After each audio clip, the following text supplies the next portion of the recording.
Class 9 आज हम करने वाले हैं आपके चैप्टर 2 का इंट्रोडक्शन कवर। ठीक है, तो इसमें क्या है, इस चैप्टर का भी नाम है इंट्रोडक्शन टू लीनियर पॉलिनोमियल्स। तो लीनियर पॉलिनोमियल्स के बारे में आज हम सब कुछ समझेंगे। उसमें क्या क्या होता है, कैसे लीनियर पॉलिनोमियल्स बनती हैं, किसको हम लीनियर पॉलिनोमियल्स कहते हैं, उसके अंदर क्या क्या होता है, ये सारी चीजें समझेंगे। जैसे कि यहाँ पर आपको समझ में आएगा कि कांस्टेंट क्या होता है, वेरिएबल्स क्या होते हैं, कोफिशिएंट्स क्या होते हैं, टर्म्स क्या होती हैं, ये सब आज हम बहुत अच्छे से डीप तरीके से समझेंगे। ठीक है, इसकी आपको डीप नॉलेज मिलने वाली है। ठीक है, तो अब यहाँ पे दे रखा है कि we have learned about algebraic expressions in earlier grades. अपने अर्लियर ग्रेड्स में, पुराने क्लासेस में हम एल्जेब्रिक एक्सप्रेशंस को पढ़ चुके हैं। ठीक है, तो in this chapter we will learn about the special type of algebraic expressions called linear polynomials। अब इस चैप्टर के अंदर, जो आपका चैप्टर 2 है, इस चैप्टर के अंदर एक स्पेशल टाइप के एक्सप्रेशन के बारे में हम पढ़ेंगे जिसका नाम है लीनियर पॉलिनोमियल। मतलब एक्सप्रेशन को ही हम क्या कहते हैं, लीनियर पॉलिनोमियल कहते हैं। एक स्पेशल टाइप के एक्सप्रेशन को लीनियर पॉलिनोमियल कहा जाता है। तो let us first consider a few example of algebraic expressions. पहला एग्जांपल है, मतलब एग्जांपल किसके एग्जांपल लिए गए, कुछ एल्जेब्रिक एक्सप्रेशंस के एग्जांपल्स यहाँ पे कंसीडर किए गए। तो पहला एग्जांपल है, उसने बोला है कि Raju went to a shop where there were sealed boxes of different colour on sale. अब देखो, इस एग्जांपल को पढ़ के आपको ये समझ में आएगा कि एल्जेब्रिक एक्सप्रेशंस कैसे फॉर्म होते हैं, इनका यूज क्या होता है। ठीक है, तो आप ध्यान से सुनना।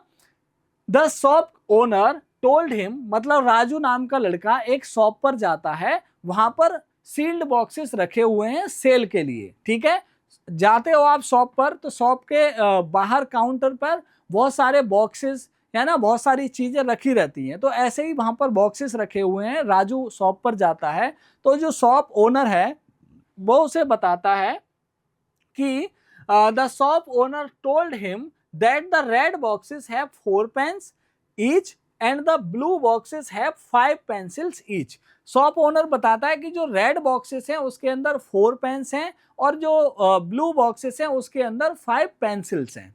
ठीक है, if Raju bought x red boxes and y blue boxes, how can he quickly figure out the total quantity of pens and pencils.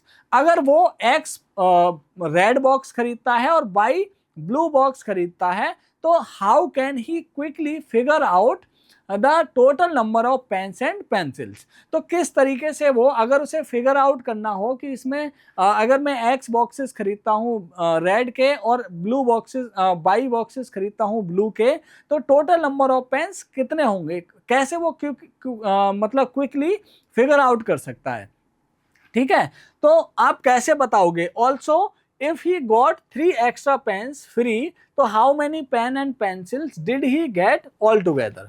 ठीक है, तो अब इसको एक एग्जाम्पल से समझते हैं। ध्यान से सुनना और इमेजिन करना कि सपोज करो कि आप एक बिस्किट का पैकेट खरीदने गए। ठीक है, उस बिस्किट के पैकेट में, एक पैकेट के अंदर 4 बिस्किट्स रखे हुए हैं। एक बॉक्स के अंदर, एक जो बिस्किट का पैकेट होता है उसके अंदर 4 बिस्किट्स निकलते हैं। ठीक है, तो अगर आपने एक बिस्किट खरीदा, सपोज करो आपने एक बिस्किट खरीदा, एक बिस्किट का पैकेट खरीदा सपोज। ठीक है, तो उसमें कितने बिस्किट्स निकलेंगे, 4 निकलेंगे। ठीक है, अगर आपने 2 बिस्किट्स के पैकेट खरीद लिए तो कितने निकलेंगे, 8 निकलेंगे। ठीक है, ये आप आराम से निकाल सकते हो। अगर मैं आपसे कह दूं कि 19 बॉक्सेस खरीदे उसने, ठीक है, तो आप सरप्राइज हो जाओगे, आप कंफ्यूज हो जाओगे और आप 19 का टेबल पढ़ने लगोगे। ठीक है, मतलब आपको अगर आता है कि इस तरीके से करना है तब तो आप 19 का टेबल पढ़ोगे, अदरवाइज आप क्या करोगे, बहुत सारी काउंटिंग्स करने लगोगे कि भाई कितने होंगे। ठीक है, तो यहाँ पर आप कैसे बताओगे, जैसे 1 के लिए तो कितना था, 1 इंटू 4, तो 4 आ गया। 2 के लिए 2 इंटू 4 कितना आ गया, 8। 2 4 जा कितना होता है, 8। ऐसे ही 19 इंटू क्या करना पड़ेगा, 4, तो 19 4 जा कितने होते हैं। ठीक है, तो जो भी टेबल आपको आता है तो उतने नंबर यहां पर आ जाएंगे। ठीक है, समझ में आया। तो यहां पर क्या करना है, ये जो नंबर है देखो, ये नंबर ऑफ बिस्किट्स जो हैं इसके अंदर, एक बिस्किट के पैकेट के अंदर नंबर ऑफ बिस्किट्स जो हैं वो फिक्स हैं। एक बिस्किट के अंदर नंबर ऑफ बिस्किट्स कितने हैं, एक बिस्किट का जो पैकेट है उसके अंदर नंबर ऑफ बिस्किट्स आपके फिक्स हैं, लेकिन ये जो नंबर है जितना आप खरीदते हो उतना चेंज हो जाता है। जैसे आपका कैलकुलेटर काम करता है, कैलकुलेटर भी इसी तरीके से वर्क करता है। तो यहाँ पर क्या है, ये जो 1 2 19 ये चेंज हो रहा है लेकिन ये फिक्स है।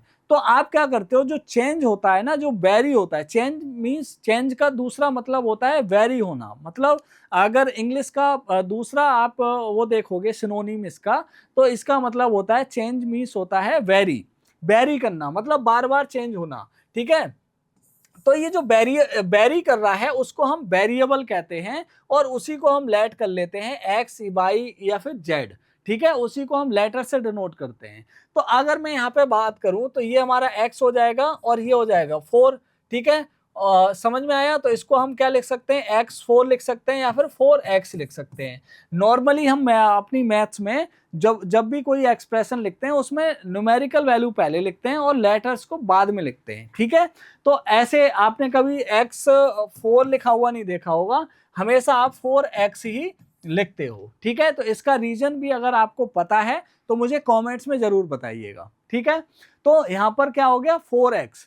ठीक, तो यहाँ पर जो नंबर ऑफ अगर आप मान लो x बॉक्सेस आपने खरीदे बिस्किट के, तो आपके पास टोटल नंबर ऑफ बिस्किट्स कितने हो जाएंगे 4x। ठीक है, तो इस x की वैल्यू आप जितनी रख सकते हो, जितने भी आप परचेज करोगे उतनी x की वैल्यू आप रख दो, तो आपके पास टोटल नंबर ऑफ बिस्किट्स निकल आएंगे। ठीक है, तो ये एक फॉर्मूला हो गया। तो इस तरीके से हम एल्जेब्रिक एक्सप्रेशंस को फॉर्म करते हैं। अब आ जाते हैं हम इस क्वेश्चन पर। तो इसमें भी क्या करना है, देखो एक बॉक्स के अंदर 4 पेन्स हैं, इसके अंदर पेन्स हैं तो 4 पेन्स हैं, है ना इसके अंदर, और नंबर ऑफ बॉक्स कितने खरीदे उतने x, तो यहाँ पर हो जाएगा 4x। ठीक है, जैसे यहाँ पर 4x हुआ है, ऐसे ही यहाँ पर नंबर ऑफ बॉक्सेस कितने हैं 22, और एक बॉक्स के अंदर कितनी पेंसिल्स हैं 5, तो ये 5 हो जाएगा, है ना। टोटल नंबर ऑफ पेन्स यहाँ पे कितने हो जाएंगे 4x, ऐसे ही टोटल नंबर ऑफ पेंसिल्स कितनी हो जाएंगी 5y। ठीक है, अब उसने बोला है कि उसे 3 पेन्स एक्स्ट्रा फ्री मिलते हैं, तो उनको भी ऐड कर देंगे। ठीक है, तो यहाँ पर ऐड कर देंगे +3, ये भी +3 हो गया, यहाँ पर भी प्लस लगा देंगे। ठीक है, तो यहाँ पे इस फॉर्मूले को यूज करके हम total number of pens and pencils निकाल सकते हैं। मतलब टोटल नंबर ऑफ पेन और पेंसिल्स कितने हो जाएंगे 4x + 5y + 3। ये हमारा एक जनरल फॉर्मूला बन गया। ठीक है, अब देखो इधर आ जाते हैं, ये फॉर्मूला उसने आगे लिखा भी है, देखो यहाँ पर आके उसने लिखा भी है, यहाँ पर बनाया भी है। ठीक है, जो बात मैं आपको इतनी देर से समझा रहा था वही बात यहाँ पर बताई भी गई है। उसने बोला है कि observe that x red boxes will have 4x pens and by blue boxes will have 5 pencils. Also he got 3 extra pens free. Thus the total number of pens and pencils is given by the algebraic expression 4x + 5y + 3।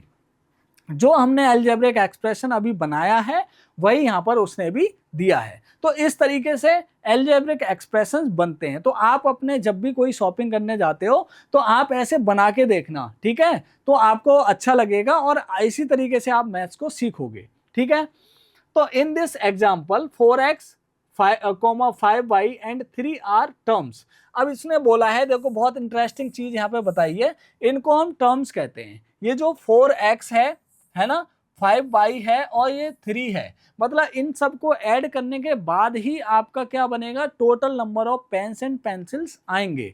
ठीक है, तो ये हमारा एक पहले पूरा ये expression हो गया। इस एक्सप्रेशन में कितनी चीजों को ऐड करना पड़ रहा है, वो हमारी चीजें जो हो जाएंगी वो टर्म्स हो जाएंगी। ठीक है, मतलब ये 4x, 5y और ये 3 है, ये हमारी टर्म्स हैं। तो आपको एक जनरल चीज बता देता हूं, जहां पर भी एक्सप्रेशन के अंदर माइनस या प्लस आता है, ठीक है, वहां पर आपकी टर्म चेंज हो जाती है। जैसे यहाँ पे देखो ध्यान से, यहाँ पर 4 और x के बीच में क्या था, कोई ना तो प्लस है ना कोई माइनस है, तो 4 और x एक ही टर्म है। ठीक है, यहाँ पर कोई माइनस प्लस नहीं आया तो टर्म चेंज नहीं हुई। अब क्या आया, आगे उसके प्लस आ गया, तो जैसे ही प्लस आया टर्म चेंज हो गई। क्या हो गया, दूसरी टर्म आ गई, उसके बाद यहाँ पर प्लस आ गया तो यहाँ पर भी टर्म चेंज हो गई, तो ऐसे करके आपकी 3 टर्म बन गई इसके अंदर। ठीक है, तो अब आगे भी हम पढ़ेंगे तो उससे भी आपको और समझ में आएगा। ठीक है, तो यहाँ तक के लिए इतना काफी है कि टर्म होती है 4x 5y और 3, ये क्या है आपकी टर्म्स हैं। ठीक है, अब x and y are letter numbers. अब ये क्या है, लेटर नंबर्स हैं, इसने बोला है लेटर नंबर्स, ये नंबर्स तो हैं लेकिन लेटर वाले नंबर्स हैं। The numbers 4 and 5 are the coefficient.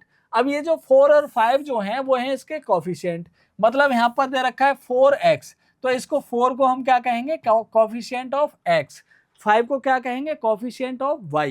ठीक है, of x and y respectively, and 3 is a constant term. अब ये 3 है वो क्या है आपका, कांस्टेंट है, 3 आपका कांस्टेंट है, ये जो 3 है ये कांस्टेंट है, इसके साथ में कोई भी वेरिएबल नहीं है, कोई भी लेटर नहीं है, तो जिसके साथ में कोई लेटर या वेरिएबल नहीं होता उसको हम क्या कहते हैं, कांस्टेंट कहते हैं।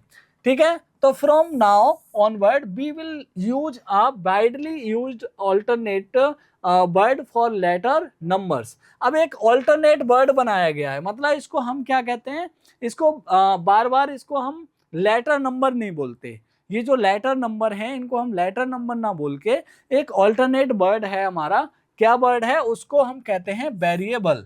ये वाइडली यूज्ड होता है, मतलब ये ज्यादातर सब जगहों पर यही वर्ड यूज होता है, वेरिएबल, इनको हम वेरिएबल कहते हैं। ठीक है, तो 10 in the expression 4x plus 5y plus 3, ये जो एक्सप्रेशन है 4x plus 5y plus 3, we say that the variable used are x and y।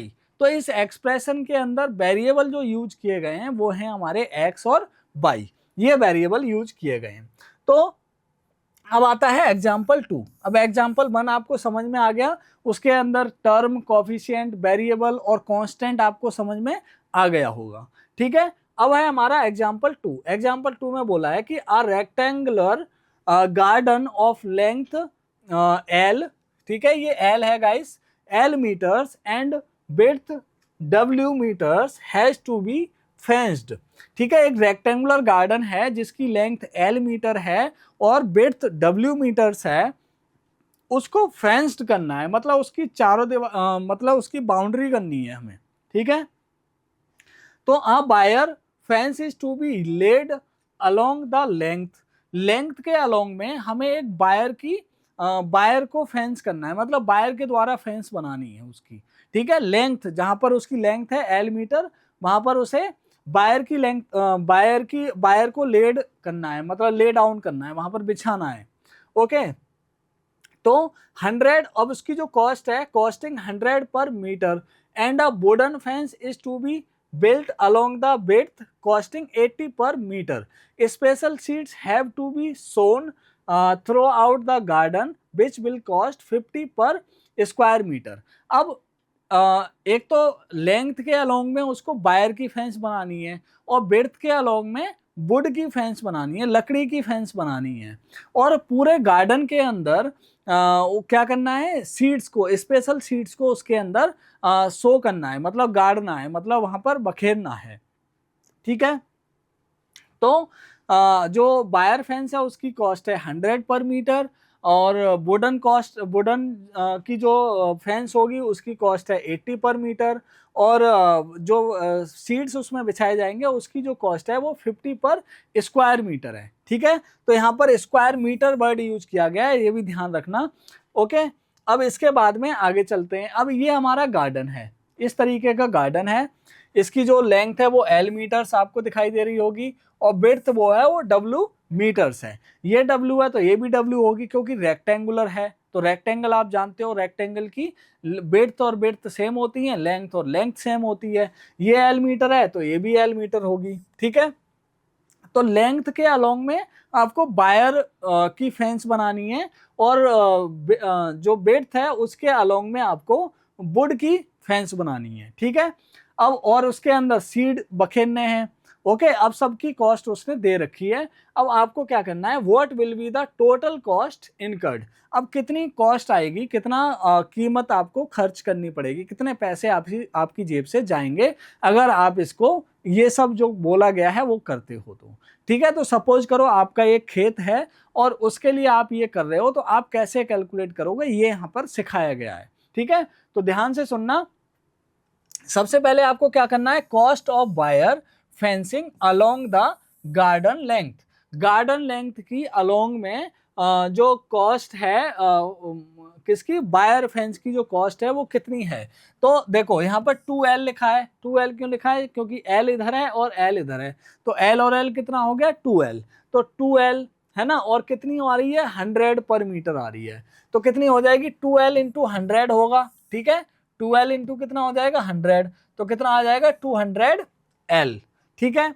अब ऐसे ही cost of wooden fencing along the garden width 2W into 80, तो यहां पर भी क्या हो जाएगा आपका 160W, ठीक है। तो cost of sowing seeds throughout the entire garden depends on the area. अब इसके एरिया पर डिपेंड करता है, तो एरिया कैसे निकालोगे, तो एरिया कितना हो जाएगा 50 इंटू लेंथ इंटू विड्थ।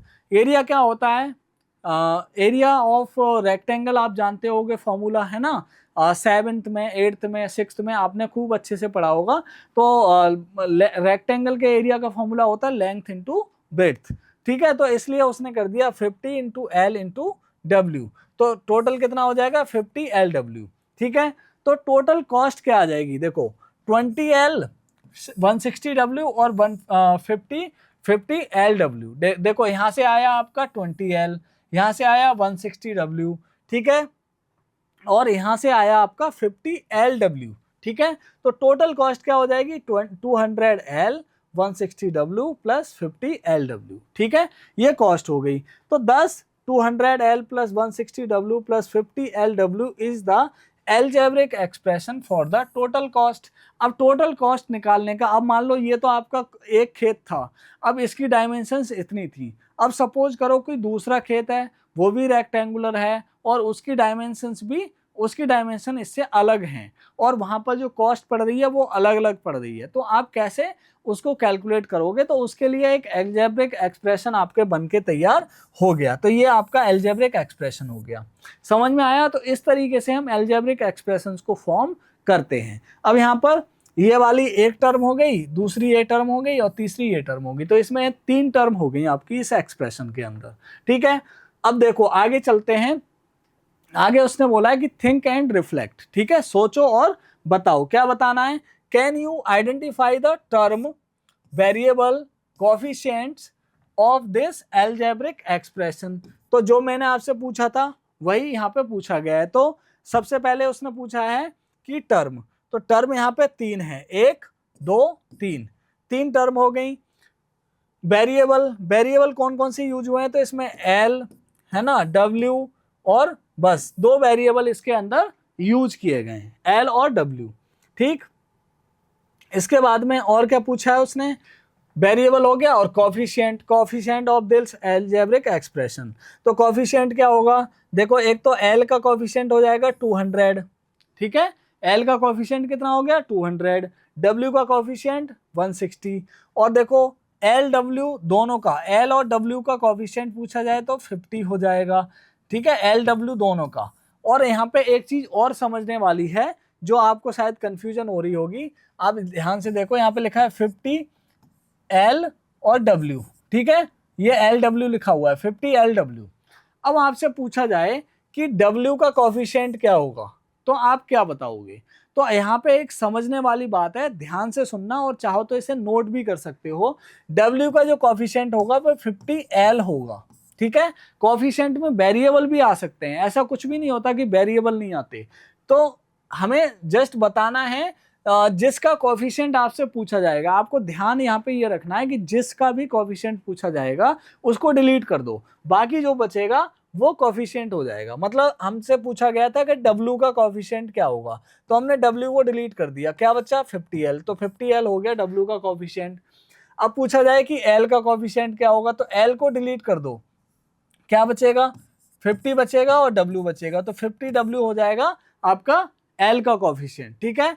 मैं लिख देता हूं यहाँ पर W का कोएफिशिएंट 50L और L का कोएफिशिएंट 50W, ठीक है। और आपसे एल डब्ल्यू का कोफिशिएंट पूछा जाए, किसका, एल डब्ल्यू का, तो हो जाएगा आपका 50। ठीक है, एल डब्ल्यू का कोफिशिएंट क्या होगा, 50 होगा। समझ में आया? तो इस तरीके से आपको कोफिशिएंट बताना है। ओके, अब आगे चलते हैं। उसके बाद बोला है कि how is it different from the algebraic expression in example 1। अब एग्जाम्पल 1 में जो एल्जेब्रिक एक्सप्रेशन है, इससे ये कैसे डिफरेंट है, क्या क्या डिफरेंस है इसके अंदर। ठीक है, तो एल्जेब्रिक 1 में जो हमारा एक्सप्रेशन बना था, वो बना था 4x प्लस 5y प्लस 3, और यहाँ पर क्या बना है 200L प्लस कितना बना है 80L आई थिंक। ठीक है, 160L। ओके, 160L लिख लेते हैं पहले, उसके बाद डिफरेंस बनाएंगे। 160W है, सॉरी 160W प्लस 50LW। अब देखो ये कैसे डिफरेंट है, ये एक एक्सप्रेशन है और एक ये एक्सप्रेशन है, तो ये वाला एक्सप्रेशन इस एक्सप्रेशन से कैसे डिफरेंट है। तो देखो, एक तो डिफरेंस ये है कि यहाँ पर x और y वेरिएबल यूज किए गए हैं, यहाँ पर जो वेरिएबल हैं वो l और w यूज किए गए हैं, तो एक तो ये डिफरेंस हो गया। इसमें एल डब्ल्यू है, x और y है, और यहाँ पर एल डब्ल्यू एक साथ में भी है। ठीक है, तो ये डिफरेंस हो गया। यहाँ पर कांस्टेंट टर्म है और यहाँ पर कांस्टेंट टर्म नहीं है। ठीक है, तो इस तरीके से आप इनको डिफरेंशिएट कर सकते हो, ये इसका डिफरेंस हो गया। दोनों अलजेब्रिक एक्सप्रेशंस के अंदर ये डिफरेंस होगा। ठीक है, समझ में आया? अब इसके बाद में आगे चलते हैं। आगे क्या है, एग्जाम्पल 3 है। एग्जाम्पल 3 में बोला गया कि a wire of length 20 centimetre is bent in different ways to form rectangles. For example, we can have a rectangle with length 7 centimeter and width 3 centimeter. ठीक है, उसने बोला है कि एक वायर है आपके पास, एक वायर है, सपोज करो एक वायर है। ठीक है, समझ में आ रहा है ना वायर क्या होता है। तो एक वायर है, उसकी लेंथ कितनी है 20 सेंटीमीटर है, 20 सेंटीमीटर लेंथ का एक वायर है, is bent in a different ways. अब डिफरेंट डिफरेंट तरीके से उसको बेंट किया जाता है, मोड़ा जाता है, और उससे एक रेक्टेंगल बनाया जाता है। तो for example we can have a rectangle width 7 centimetre. देखो रेक्टेंगल क्या होता है, रेक्टेंगल ऐसे होता है। ठीक है, ये रेक्टेंगल है, तो जितनी ये वाली होगी उतनी ही ये होगी, और जितनी ये होगी इतनी ही ये होगी। ठीक है, तो अगर ये 7 है और ये 7 है, तो 7 7 कितना हो गया 14। ठीक है, अब बचा कितना 14, अब टोटल कितना है 20, तो यहाँ पर 3 और 3 हो जाएगा। तो वही उसने बताया कि in different ways to form width, है ना। उसने बोला है कि 20 centimetre bent in different ways to form rectangle. For example, we can have a rectangle with length 7 centimetre. Length हमने 7 सेंटीमीटर मान ली, तो मैंने जस्ट उल्टा लिख दिया है, इसको दोबारा से बना देता हूं। ऐसे है, ठीक है, ऐसे रेक्टेंगल है, तो यहाँ पर लेंथ ये हो जाएगी, ये वाली लेंथ हो गई 7 7, और ये हो जाएगी 3 और 3। तो 7 और 7 कितना हो गया 14, और 3 और 3 कितना हो गया 6। तो टोटल कितना हो जाएगा 20 सेंटीमीटर। ठीक है, तो एक तो रेक्टेंगल हम इतना ऐसे बना सकते हैं। दूसरा, we can also have one of length 5.5 centimetre. अब यहाँ पर ऐसे भी कर सकते हैं कि इसको 5.5 कर दें, इसको 5.5 कर दें, तो 5.5 और 5.5 हो जाएगा 11। ठीक है, उसके बाद में 4.5, इसको हम 4.5 कर दें, तो 4.5 और 4.5 कितना हो जाएगा 9, तो अब भी 20 सेंटीमीटर आ जाएगा। मतलब वायर तो हमारे पास 20 सेंटीमीटर का ही है।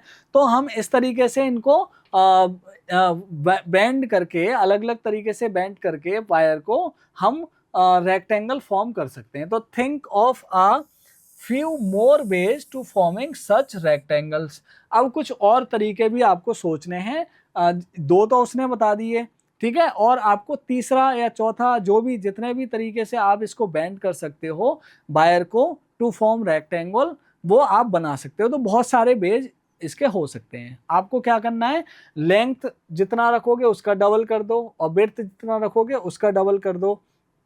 ठीक है, तो टोटल आपका 20 आना चाहिए। ठीक है, तो can you right an expression for the area of such rectangles. तो ऐसे रेक्टेंगल्स का क्या आप कोई एक्सप्रेशन लिख सकते हो, तो उसने एक्सप्रेशन भी लिख के बताया है। If the length of the rectangle is x centimetre then the width is 10 minus x. ठीक है, तो अगर इसकी लेंथ को x मान लें तो विड्थ क्या हो जाएगी, 10 माइनस एक्स हो जाएगी।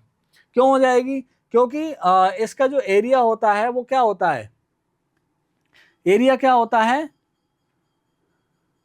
सॉरी पेरीमीटर, पेरीमीटर उतना होना चाहिए ना, तो पेरीमीटर क्या होता है, two into L plus B होता है। ठीक है, तो 2 को हटा दो, है ना, यानी 2 से डिवाइड कर दो, तो एल प्लस बी होना चाहिए। तो एल प्लस बी कितना होगा, एल प्लस बी यानी कि 2 इंटू एल प्लस बी कितना हो रहा है आपका 20, तो एल प्लस बी इतना कितना हो गया 10। तो दोनों का जो मेजरमेंट है, मतलब लेंथ और ब्रेड्थ जो है, दोनों को ऐड करने पर 10 आना चाहिए। ठीक है, तो अगर मान लो आपके पास 10 रुपए हैं, ठीक है, अब एक को आपने x रुपए दे दिए, एक को कितने दे दिए x, तो दूसरे के पास कितने जाएंगे 10 माइनस एक्स। ठीक है, टोटल कितने थे 10 रुपए, 10 में से अब पहले एग्जाम्पल, रियल एग्जाम्पल देख लो, 10 रुपए हैं, अब आपने 2 बच्चों को देने हैं वो पैसे। ठीक है, तो एक को आपने 2 रुपए दे दिए, तो दूसरे को कितने दोगे 8, क्योंकि 10 में से 2 माइनस हो जाएंगे। ठीक है, अगर आपने एक को 3 दे दिए तो दूसरे को कितने दोगे 7, एक को अगर आपने 4 दे दिए तो दूसरे को कितने दोगे 6, है ना, 10 माइनस 4 करना पड़ेगा। तो ऐसे ही उसने बोला है कि इसको हम x, एक को x मानेंगे तो दूसरा क्या हो जाएगा 10 माइनस एक्स हो जाएगा। ठीक है, तो इसके एरिया का जो फॉर्मूला बनेगा वो क्या बनेगा, x इंटू 10 माइनस एक्स। इसको ब्रैकेट में रखेंगे क्योंकि 10 से x माइनस होगा तभी इसके साथ मल्टीप्लाई होगा। ठीक है, तो ये ब्रैकेट में रखना पड़ेगा। जब इसे मल्टीप्लाई करेंगे तो x और 10 कितना हो जाएगा 10x, और x और x का मल्टीप्लाई x स्क्वायर हो जाएगा। ठीक है, तो ये x स्क्वायर है, ध्यान रखना। ओके, तो 10x माइनस एक्स स्क्वायर, इसका एक एक्सप्रेशन बन गया। ठीक है, किसका एक्सप्रेशन बना है, इस टाइप के वायर को बेंड करके डिफरेंट डिफरेंट रेक्टेंगल्स बनाने का एक फॉर्मूला बन गया। ठीक है, अब इसके बाद में और क्या दे रखा है, think and reflect, can you identify the term variable and coefficient of this algebraic expression. तो यहाँ पर टर्म क्या हो जाएंगी आपकी, एक ये टर्म हो जाएगी और एक ये टर्म हो जाएगी, तो इसमें टोटल 2 टर्म्स हो जाएंगी। मैंने बताया था जितनी बार एडिशन या सब्ट्रैक्शन होगा उतनी टर्म होती हैं। तो यहाँ पे 10 और x के बीच में तो कोई एडिशन सब्ट्रैक्शन नहीं है, 10x लिखा हुआ है, प्लस यहाँ पे लगा हुआ है, उसके बाद x है, तो यहाँ पर टर्म चेंज हो गई, एक टर्म ये, दूसरी टर्म ये। ठीक है, दोनों के बीच में प्लस है, तो 1 और 2, 2 टर्म इसके अंदर हैं। दूसरा और क्या बताना है, और पूछा है उसने वेरिएबल। ठीक है, 1 सेकेंड, वेरिएबल, तो वेरिएबल इसमें क्या यूज हुआ है, वेरिएबल इसमें x यूज हुआ है, ओनली 1 x यूज हुआ है। देखो यहाँ पर x है, यहाँ पर x स्क्वायर है, तो ये x स्क्वायर अलग वेरिएबल नहीं है, ये भी वेरिएबल है x, तो ये इसमें एक ही टाइप का वेरिएबल यूज हुआ है x। ठीक है, अब इसके बाद और क्या पूछा है, वेरिएबल हो गया। कोफिशिएंट, कोफिशिएंट कैसे बताएंगे, तो x का वेरिएबल यहाँ पर 10 है और x स्क्वायर का वेरिएबल यहाँ पर 1 है। ठीक है, तो आपको ध्यान रखना है, यहाँ पे लिखा है 10x प्लस एक्स स्क्वायर, तो x का वेरिएबल यहाँ पर 10 होगा और x स्क्वायर का वेरिएबल, देखो x स्क्वायर के साथ किसका भी मल्टीप्लाई नहीं है, किसी का भी मल्टीप्लाई नहीं हो रहा है, तो यहाँ पर क्या मानेंगे 1 मान लेंगे, तो 1, तो इसका कोफिशिएंट 1 हो जाएगा। और x का कोफिशिएंट इस वाले टर्म में, ठीक है, इस वाले में 10 है और इस वाले में एक्स स्क्वायर का कोफिशिएंट 1 है। ठीक है, तो कंफ्यूज होने की जरूरत नहीं है। ओके, अब देखो और क्या पूछा है इसने, और पूछा है इसने कि can you point out any similarity और difference between the algebraic expression obtaining in example 1 and 3। ठीक है, तो एग्जांपल 1 एंड 3, 1 एग्जांपल 1 में आपका जो एक्सप्रेशन आया था वो क्या था, 4x प्लस 5y प्लस 3, और यहाँ पर क्या है 10x प्लस एक्स स्क्वायर। ठीक है, तो इसके अंदर सिमिलरिटी और डिफरेंस बताना है। तो सिमिलरिटी क्या है, सबसे पहले सिमिलरिटी देखते हैं। सिमिलरिटी है, देखो यहाँ पर x यूज हुआ है, यहाँ पर भी x यूज हुआ है। ठीक है, ओके, ये भी एक्सप्रेशन है, ये भी एक्सप्रेशन है, इसके अंदर और कोई सिमिलरिटी नहीं है। ठीक है, अब इनके अंदर डिफरेंस देखते हैं। तो डिफरेंस क्या है, इसके अंदर 3 टर्म है और इसके अंदर 2 टर्म है। ठीक है, ये डिफरेंस हो गया। इसके अंदर x और y 2 वेरिएबल यूज हुए हैं, x और y। इसके अंदर सिर्फ x एक ही वेरिएबल यूज हुआ है, ठीक। ये आपका यहाँ पर जो हाईएस्ट पावर है, जो डिग्री है, इसकी 1 है, मतलब x की पावर भी 1 है, y की पावर भी 1 है, लेकिन यहाँ पर x की पावर 2 यूज की गई है। ये एक डिफरेंस हो गया। यहाँ पर कांस्टेंट टर्म है, यहाँ पर कोई कांस्टेंट टर्म आपकी नहीं है, ये भी एक डिफरेंस हो गया। तो इस तरीके से आप इनकी सिमिलरिटी और डिफरेंस बता सकते हो, ठीक है। ओके, अब और कुछ नहीं पूछा गया है, अब करते हैं अगला। आगे क्या दे रखा है, note that the algebraic expression in example 1 and example 2 involve two variable varies, the algebraic expression in example 3 involve only one variable। ठीक है, तो जो मैंने आपको बताया वही इसमें भी बोला गया है कि एग्जाम्पल 1 में जो एक्सप्रेशन है उसमें आपके 2 वेरिएबल्स हैं और एग्जाम्पल 3 के जो एक्सप्रेशन है उसके अंदर सिर्फ एक ही वेरिएबल है। तो expression such as 4x x square plus 1 2y minus 5y³ plus y square plus 2y minus 1 3z plus 7 are algebraic expression that involve only one variable x, y और z।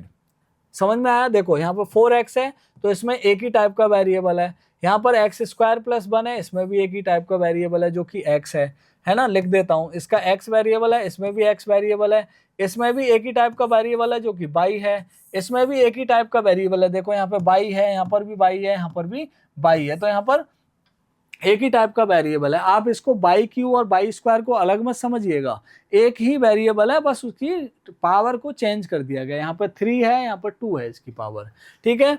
यहाँ पर 3z प्लस 7 है तो यहाँ पर एक ही type का variable है z, ठीक है। तो यही उसने बताया है, ओके। तो that involve only one variable x, y और z। In this chapter, we will restrict our discussion to algebraic expression involving only one variable।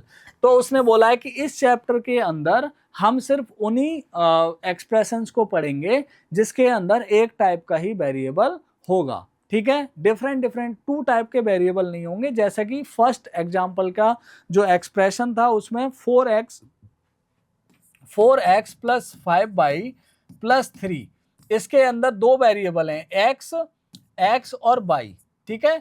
2 variable इसमें यूज हो रहे हैं। ऐसे एक्सप्रेशंस को हम इस चैप्टर के अंदर नहीं पढ़ेंगे, हम सिर्फ एक ही वेरिएबल वाले एक्सप्रेशंस को पढ़ेंगे। तो you may have noticed that in an algebraic expression the power of a variable also appear। ठीक है, तो कुछ एग्जाम्पल्स में आपको वेरिएबल्स की पावर भी अपियर हुई है। तो for example in the expression x square plus 5x plus 1 the highest power of x is 2 varies in the expression 5y³ plus y square minus 8 the highest power of the variable y is 3।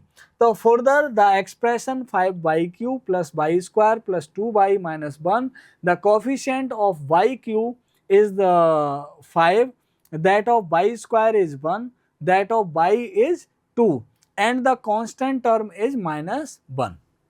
वो ये कह रहा है कि y³ का जो coefficient है वो 5 है, y स्क्वायर का कॉफिशिएंट 1 है, जो मैं आपको पहले ही बता चुका हूँ, जिसके साथ कोई कॉफिशिएंट नहीं होता उसके साथ 1 मान लेते हैं। और यहाँ पर कांस्टेंट टर्म -8 है, और ये किसकी बात कर रहा है, इस वाले एक्सप्रेशन की। तो यहाँ पर y³ का कॉफिशिएंट 5 है, y स्क्वायर का 1 है, और y का जो है आपका 2 है, और कांस्टेंट टर्म जो है वो आपकी -1 है।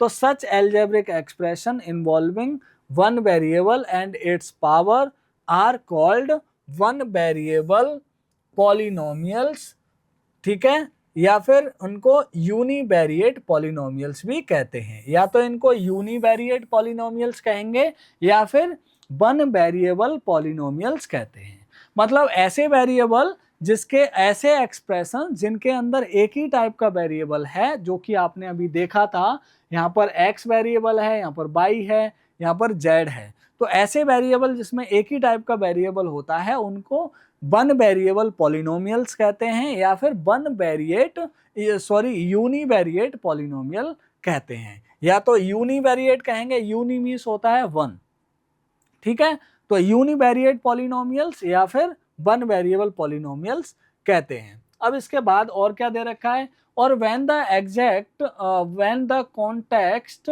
इज क्लियर सिंपली पॉलिनोमियल्स, या फिर कॉन्टेक्स्ट क्लियर हो, हमें पता हो कि किस कॉन्टेक्स्ट में बात हो रही है, तो उसे हम सिंपली पॉलिनोमियल्स भी कह सकते हैं। ठीक है, तो यूनिवेरिएट भी मीन्स हैविंग वन वेरिएबल, मैंने आपको बताया था univariate means having one variable. Univariate का मतलब ही होता है जिसके अंदर एक वेरिएबल हो। ठीक है, the highest power of the variable in a polynomial is called the degree. किसी भी वेरिएबल, किसी एक्सप्रेशन के अंदर उस वेरिएबल की, किसी वेरिएबल के अंदर जितने भी एक ही वेरिएबल की बात हो रही है, तो उस उस एक्सप्रेशन के अंदर वेरिएबल की हाईएस्ट पावर जो होती है उसको हम डिग्री कहते हैं। ठीक है, तो जैसे कि यहाँ पर एग्जाम्पल भी लिया गया है, 5y³ plus y square plus 2y minus 1 is a polynomial of degree 3। क्योंकि देखो यहाँ पर y की पावर 0 है, यहाँ पर y की पावर 1 है, यहाँ पर 2 है, यहाँ पर 3 है, तो y की हाईएस्ट पावर कितनी है, यहाँ पर 3। मैक्सिमम पावर कितनी है, 3। हाईएस्ट पावर कितनी है, 3।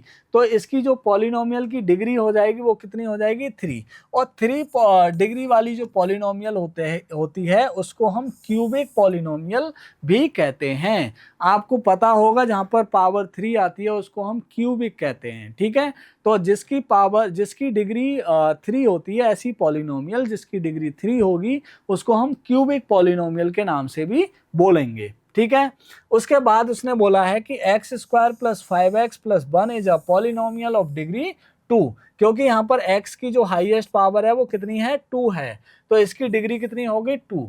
और such polynomials are called quadratic polynomials. ऐसी पॉलिनोमियल्स को हम क्या कहते हैं, क्वाड्रेटिक पॉलिनोमियल्स कहते हैं।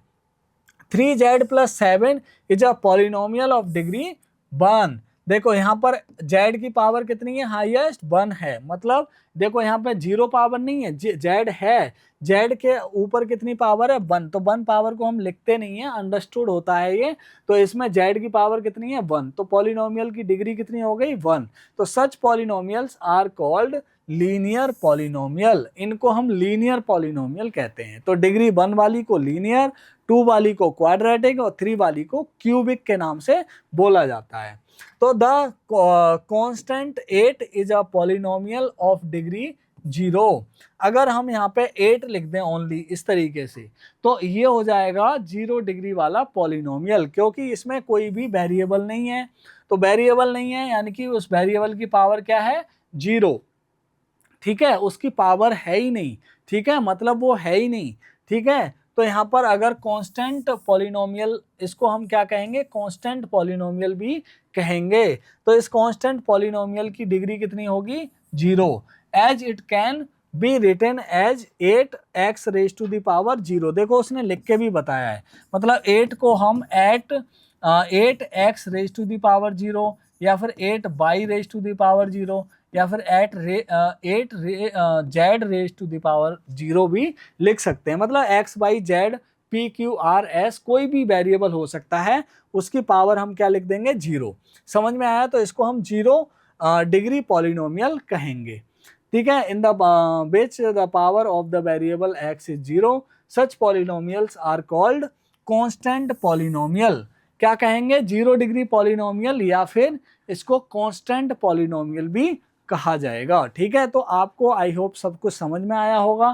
कांस्टेंट पॉलिनोमियल क्या होती है, लीनियर पॉलिनोमियल क्या होती है, क्वाड्रेटिक क्या होती है, और क्यूबिक पॉलिनोमियल क्या होती है, और पॉलिनोमियल की डिग्री कैसे फाइंड आउट करते हैं, ये सब आप समझ गए होंगे।